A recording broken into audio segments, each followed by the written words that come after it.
चिंतन श्री गुरुदेव दत्त. माझ्या सर्व साधक बंधू भगिनींनो, आपण सध्या परमपूज्य मामांचे पुस्तक ये जे पश्चिमेची या घरा हे मामांच्या पुस्तकाचं वाचन करत आहोत. आज आपण समबुद्धीच विशेष हे बघूया. समबुद्धी विशेष. पाहता पृथ्वीचे मोल थोडे, ऐसे अनर्घ्य रत्न चोखडे, देखे दगडाचे नि पाडे निचाड ऐसा. तसे पाहता ज्याच्या पुढे पृथ्वीची देखील किंमत कमी आहे असे अमूल्य रत्न असेल तरीही त्याच्याकडे दगडाप्रमाणे उपेक्षा बुद्धीने जो पाहतो तोच निष्पृह समजावा. सुन्मित्रायुदासीन मध्यस्थ द्वेष बंधू साधुष्वपीच्या पापेषु समबुद्धिर्विशिष्यते. नेहमी कल्याण चिंतणारा सुहृद किंवा मित्र तसेच शत्रू, त्रयस्थाप्रमाणे उदासीन असणारा किंवा दोन्ही परस्पर बाजूंना समान लेखणारा मध्यस्थ, अप्रिय किंवा निषिद्ध आचरण करणारा, या सर्वांच्या बाबतीत समान बुद्धी ठेवणारा असा मनुष्य विशेष योग्यतेचा म्हणावा. ते सुहृद आणि शत्रू का उदासा आणि मित्रू हा भाव भेद विचित्रू कल्पू कैसा. वरील दोन ओव्यात सांगितल्याप्रमाणे म्हणजे ज्यास सोन्याच्या पर्वताची अगर एखाद्या पृथ्वीमोलाहून अधिक अशा रत्नाची किंमत ढेकूळ अगर दगडाप्रमाणेच आहे असा जो समबुद्धी आहे त्याला हा आप्त आणि हा शत्रू किंवा एखादा दुर्लक्ष करणारा उदासीन आहे की मित्र आहे असा भेदभाव करून वेगवेगळ्या वृत्ती धारण करण्याचे काही कारणच पडत नाही. तया बंधू कोण कार्याचा कुठे म्हणाल तुम्ही तया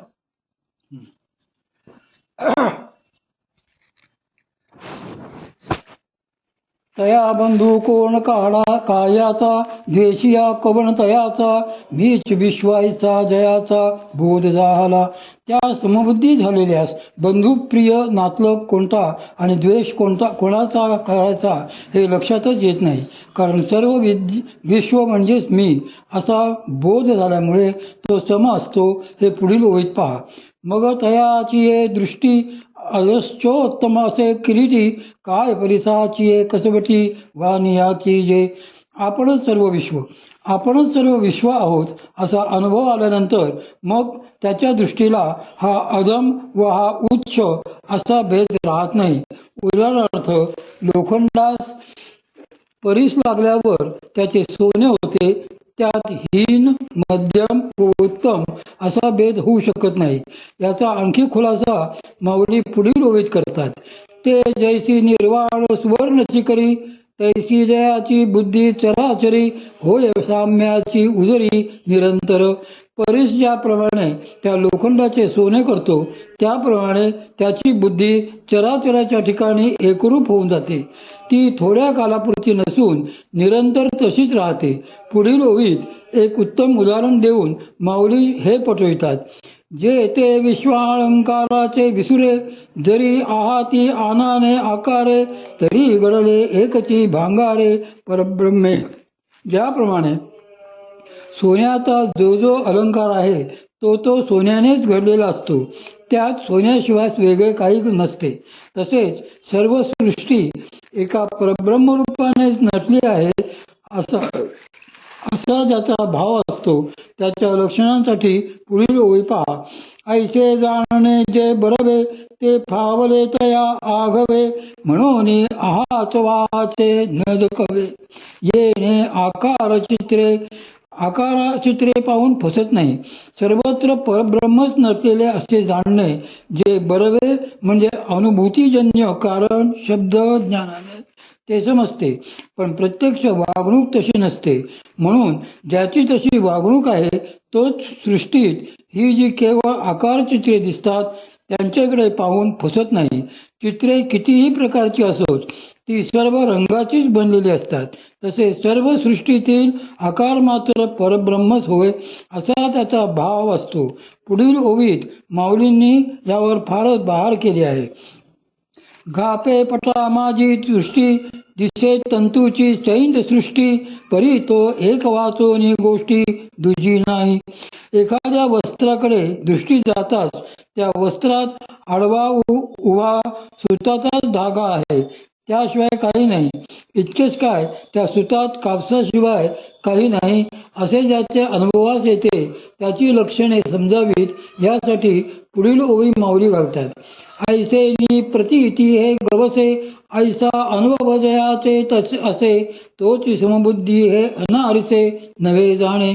एका कापसाशिवाय वस्त्रात काही नाही असा बोध म्हणजे जाण सर्वांना होईलच असे नाही, तरी ती विणकराच होईल हे उदाहरण देऊन सुचवितात की असा ज्यास बोध झाला तोच समबुद्धी असे जाणं. यात निराळेपणा मानू नकोस असा जो आहे त्याचा गौरव माऊली पुढील ओवीत करतात. तीर्थराज कोणाला म्हणावे, जयाचे नाव तीर्थ रावो, दर्शने प्रशस्ती ठावो, जयाचे निसंगे ब्रह्मभावो भ्रांतासही. त्याचेच नाव तीर्थ रावो म्हणजे तीर्थाचा राजा.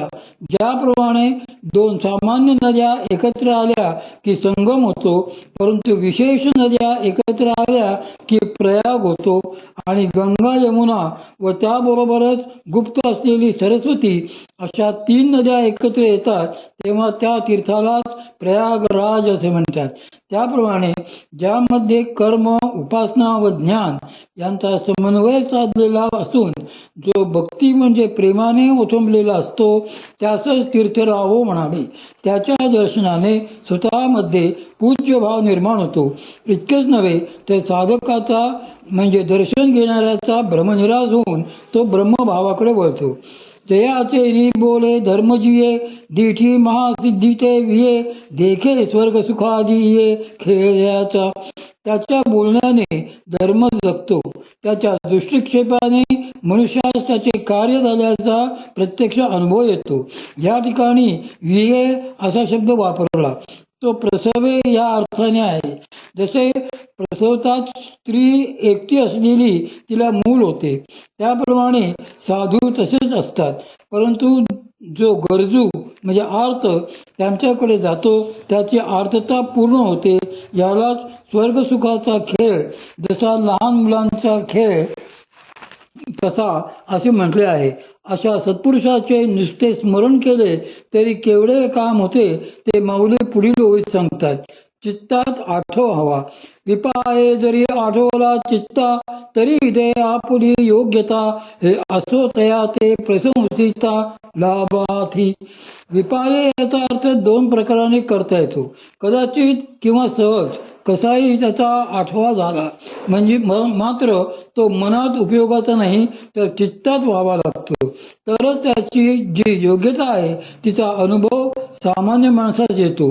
हे असू देत, पण त्यांची वाणीने प्रशंसा केली तरी प्राणीमात्रास लाभ होतो. ज्याप्रमाणे प्रत्येक आईला मुलांचे कौतुक केले की त्याचा आनंद होतो, तसे श्री भगवंतास त्यांची जी रुपडी म्हणजे संत महात्मे, त्यांची लेकरे यांची आठवण केली, त्यांचे वर्णन केले की आनंद होतो. म्हणून संत सतत व्हावे. योगी सुजित सततम मानम रहसी स्थितः, एकाकी यत चित्तात्मा निराशीर परिग्रह. अंतःकरण व देह यांचे संयम करून निरीक्षक बनवून अद्वैतानुभवावर आल्यामुळे एकाकी व अपग्रहित आलेला योगी एकांतात नेहमी आत्मानुभवात तल्लीन असतो. सूर्य कधीच मावळत नाही. पुढती अस्तवेनासे ऐसे, जया पाहले अद्वैत दिवसे, मग आपण याचे आपणाचे अखंडित.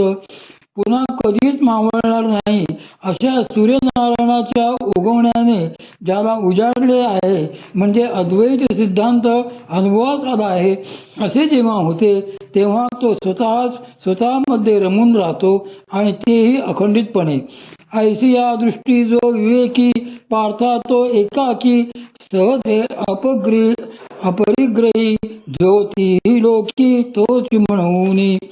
ज्याची दृष्टी विवेकाने म्हणजे पूर्ण अनुभव ज्ञानाने भरलेली आहे पार्था, तो एकाकी म्हणजे या जगतात एक परमेश्वर दुसरे काही नाही असा पूर्ण बोध ज्याला झाला असा, आणि तो सहजच अपरिग्रही देखील असतो.